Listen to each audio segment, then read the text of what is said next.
صحیح بخاری حدیث نمبر 334۔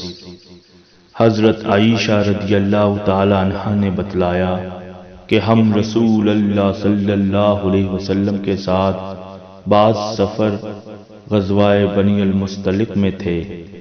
جب ہم مقام بیدا یا ذات الجیش پر پہنچے تو میرا ایک ہار کھو گیا۔ رسول اللہ صلی اللہ علیہ وسلم اس کی تلاش میں وہیں ٹھہر گئے اور لوگ بھی آپ صلی اللہ علیہ وسلم کے ساتھ ٹھہر گئے، لیکن وہاں پانی کہیں قریب میں نہ تھا۔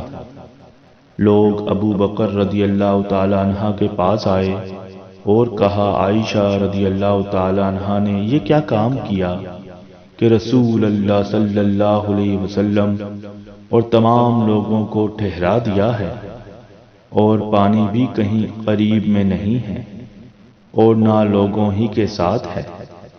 پھر ابو بکر رضی اللہ تعالی عنہ تشریف لائے۔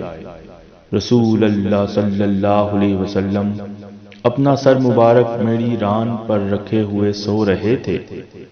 فرمانے لگے کہ تم نے رسول اللہ صلی اللہ علیہ وسلم اور تمام لوگوں کو روک لیا، حالانکہ قریب میں کہیں پانی بھی نہیں ہے اور نہ لوگوں کے پاس ہے۔